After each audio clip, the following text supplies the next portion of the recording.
ये है दिल्ली दर्पण। नमस्कार, जय हिंद। आप देख रहे हैं दिल्ली दर्पण टीवी। दर्शकों, हम अपनी रिपोर्ट्स में लगातार आपको दिखाते हैं कि किस प्रकार राष्ट्रीय राजधानी क्षेत्र दिल्ली में लूट मची हुई है।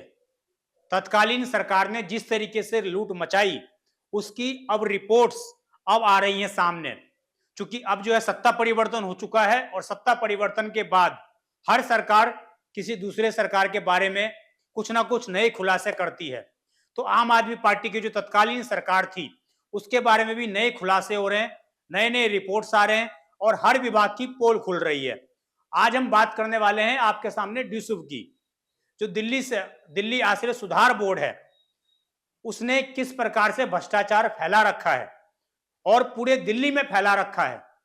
जब भी TDA की जमीन पर कहीं कब्जा होता है तो साफ तौर से आम आदमी पार्टी तुरंत प्रेस कॉन्फ्रेंस ये कर देती है कि फलाने जमीन पर DDA की जमीन पर कब्जा है, वहां से DDA वाले सेंट्रल गवर्नमेंट कब्जा नहीं हटा पा रही है।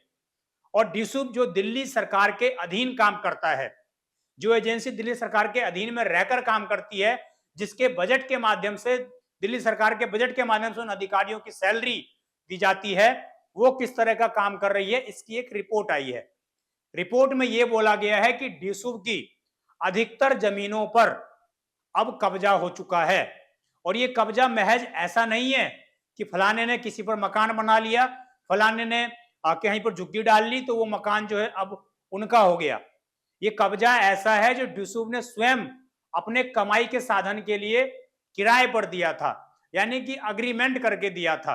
अब अग्रीमेंट खत्म हो चुका है और अग्रीमेंट खत्म होने के बावजूद अभी तक 17 ऐसे प्लाटों की पहचान की गई है, 17 ऐसे स्थानों की पहचान की गई है जो DSUV को वापस नहीं मिल पाई। जिन्होंने एक बार कुछ काम करने के लिए DSUV की वो जमीन ले ली, अभी तक DSUV को वो जमीन वापस नहीं मिली है, क्योंकि उसके लिए उचित कीमत अदा DSUV नहीं कर रहा है, ऐसा जिन लोगों ने कब्जा कर रखा है उनका आरोप है। अब आपको पूरा मामला बताते हैं, पूरा माजरा समझाते हैं कि आखिरकार किस जगह पर और कैसे DSUV की जमीन पर जो है कब्जा हो रखा है और किस तरीके से दिल्ली वालों का जो हक है, जहां पर दिल्ली का पार्किंग बनना चाहिए, जो दिल्ली की सबसे बड़ी समस्या है सड़क पर गाड़ी पार्क करना, उसकी जो व्यवस्था किसी पार्किंग में होनी चाहिए, किसी DSUV की जमीन पर होनी चाहिए, वहां पर अवैध कब्जा धारकों ने कब्जा कर रखा है और DSUV को पता ही नहीं कि उसकी जमीन पर कब्जा है। रिपोर्ट्स में यह भी दावा किया गया है कि लगभग 500 से ऐसे स्थान हैं जहां पर DSUV की जमीन खालियां पड़ी हैं, परंतु DSUV को पता नहीं है कि उस जमीन पर क्या हो रहा है, उस जमीन पर कौन झुग्गी बनाकर रह रहा है, उस जमीन पर किसने अतिक्रमण किया है। रिपोर्ट में यह भी बोला गया है कि लगभग 17 ऐसे स्थान हैं जिसमें 12 पार्किंग एरिया हैं, जो DSUV ने उनको किराए पर दी थी एक तय सीमा के लिए कि आप ये जमीन लीजिए, इस पर आप अपना पार्किंग चलाइए और जब आपकी समय सीमा पूरी हो जाएगी तो आप DSUV को जमीन वापस कर दीजिएगा। परंतु ऐसा नहीं हुआ। उन लोगों ने उल्टा DSUV पर ही कोर्ट में जाकर केस कर दिया और ये बोला कि DSUV हमारी जमीन के हिसाब से हमें उचित नहीं पैसा दे रहा है, इसलिए हम अब ये जमीन खाली नहीं करेंगे। मतलब उल्टा चोर कोतवाल को कर डांटे। इस तरह की जो बातें, इस तरह की चीजें दिल्ली के अंदर हो रही थी पिछले 10-11 साल से लगातार और दिल्ली सरकार को पता ही नहीं था। तो अब नई सरकार आई है, नई सरकार ने खुलासा किया है, आपके सामने मैं रिपोर्ट्स रखता हूं और आपको मैं ये भी बताऊंगा कि किस प्रकार कौन से स्थानों पर, कहीं आसपास के आपके एरिया में भी कोई ऐसी पार्किंग होगी जहां पर निश्चित रूप से वो इलीगल तरीके से चल रही होगी, परंतु उस पर कोई कार्रवाई नहीं होगी क्योंकि केस जो है कोर्ट में चल रहा है। तो पूरा मैं आपको जो है एक बार रिपोर्ट्स बता देता हूं। तो देखिए, ये जो रिपोर्ट्स आई है इसमें ये बोला गया है कि DSUV दिल्ली शहरी आश्रय सुधार बोर्ड, इसकी ये जमीनें हैं और वर्तमान सरकार ने ये फैसला किया है कि पूर्व की सरकारों ने जो ये जमीनें दी हैं किराए पर, उनसे वसूली की जाएगी, उनसे जो है जमीन वापस ली जाएगी गवर्नमेंट की और जल्दी से जल्दी प्रयास किया जाएगा कि कोर्ट में जो है केस का निपटारा किया जाए और उन अधिकारियों पर भी एक्शन लिया जाए जिन्होंने कोर्ट के सामने गलत साक्ष्य प्रस्तुत किए, दिल्ली वालों की जमीन को किसी ऐसे बंदे को दे दिए जो उसके काबिल नहीं था, जो कब्जा धारक था, उसको उन अधिकारियों ने जमीन सौंपने का प्रयास किया और भरपूर उसमें सहयोग किया, कोर्ट को भी गुमराह किया, तो निश्चित रूप से अब सरकार जो है उनके खिलाफ भी एक्शन लेने वाली है। इसमें यह बताया गया कि 17 भूखंड जो है वापस डीसूब को अभी तक नहीं मिले, जिनमें से 12 जो है पार्किंग एरिया है और 5 शादी समारोह के लिए जो गवर्नमेंट्स अलॉट करती हैं जमीनें वो हैं।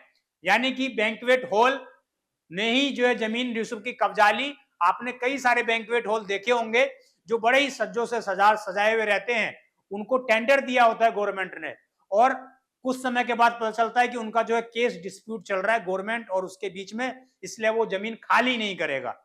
तो इस तरह की चीजें इसलिए होती हैं क्योंकि अधिकारी सजग नहीं होते, अधिकारी मोटा अमाउंट खाते हैं। और ये मोटा अमाउंट खाने की बात मैं क्यों कह रहा हूं, इसका भी आपको उदाहरण बताए चलता हूं। हाल ही में सीबीआई ने जो है एक डीसूब के अधिकारी को 5 लाख रुपए की रिश्वत लेते हुए पकड़ा था। जब सीबीआई ने जांच पड़ताल की तो यह पता चला कि लगभग 3.7 लाख रुपए करोड़ जो है 3,79,79,000 करोड़ रुपए जो है उस अधिकारी के घर पर पकड़े गए थे। अब सोचिए, जिस अधिकारी की सैलरी महज 50-60 हजार रुपए हो, उसके घर पर अगर करोड़ों रुपए मिल जाएं तो शक किसको नहीं होगा। और यही शक कहीं ना कहीं वर्तमान गवर्नमेंट को हुआ, और इसीलिए शायद अभी जो है जांच कमेटी गठित कर दी जाएगी कुछ दिनों में और इस पर कार्रवाई शुरू हो जाएगी।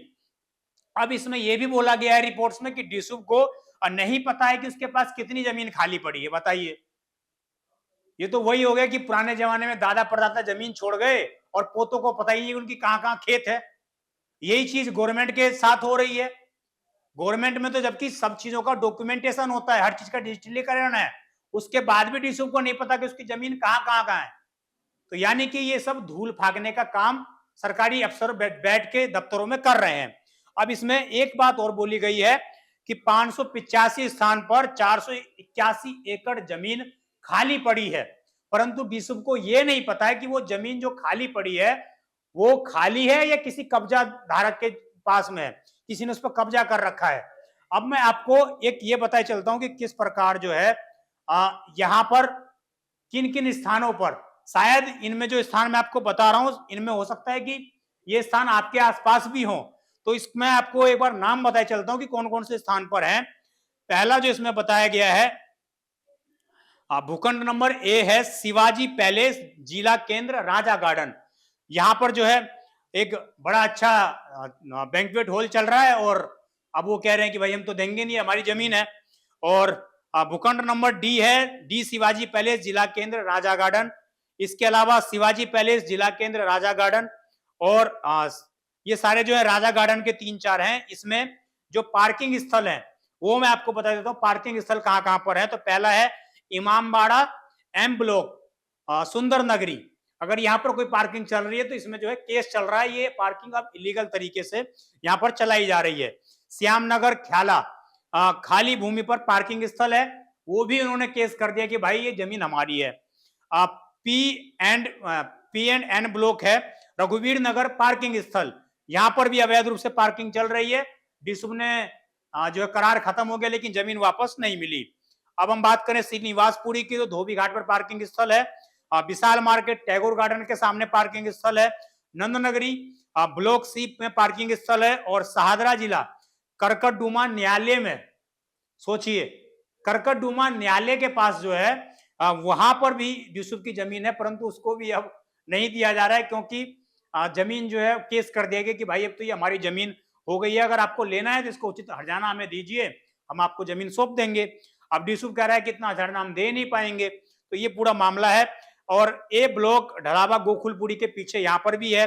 C3 नंदनगरी यहाँ पर भी है। संसाम घाट तिलक बिहार यहाँ पर भी कब्जा है। सनातन धर्म मंदिर तिलक नगर यहाँ पर भी है। और गाजीपुर डेयरी फार्म SBI के पास यहाँ पर भी है। और E3 126 नंदनगरी के पास स्थित पार्किंग स्थल यहाँ पर भी जो है डीसूब की जमीन है, परंतु अब ये सारे ही जमीन मालिक एक तरीके से मालिक हैं, क्योंकि इन्होंने जमीन जो है ली तो थी रेंट पर, परंतु अब इनकी जमीनें ये जो बोल रहे हैं जमीन हमारी है और हम डीसूब को देंगे नहीं। तो निश्चित रूप से कहीं ना कहीं जिस तरीके से डीसूब के अधिकारियों ने खुलेआम भ्रष्टाचार पूर्व में 10-11 सालों में किया है, उसका ये नतीजा है कि दिल्ली वालों को जिन जमीनों पर पार्किंग होनी चाहिए थी उन जगहों पर आज अवैध रूप से झुग्गियां बसी हुई हैं, उन जगहों पर अवैध रूप से पार्किंग चल रही है, उन जगहों पर अवैध रूप से नशेड़ियों का जमावड़ा होता है और कोई भी कार्रवाई नहीं हो पाती, क्योंकि कई मामले कोर्ट में चल रहे हैं और सरकार वहां से खाली भी जगह नहीं करवा सकती है। अब देखना ये होगा कि जिस तरीके से नई सरकार ने स्टैंड लिया है और सरकार ने जो ये फैसला किया है कि बहुत जल्द इन अधिकारियों के खिलाफ भी कार्रवाई की जाएगी और जो इसमें लिप्त थे अधिकारी उनके खिलाफ सख्त एक्शन भी लिया जाएगा। और निश्चित रूप से जिस तरीके से पूर्व में जो है मंत्री रहे सत्येंद्र जैन, तो उनके ऊपर भी इसकी नकेल कसी जा सकती है। आपकी इस पूरी खबर पर क्या है राय, आप कमेंट अवश्य करिएगा। आप देखते रहें दिल्ली दर्पण टीवी। मैं विजय ठाकुर, धन्यवाद। लेटेस्ट खबरों के लिए सब्सक्राइब करें हमारा YouTube चैनल या फिर लॉग ऑन करें www.delhidarpantv.com। खबरों की कवरेज और विज्ञापनों के लिए संपर्क करें।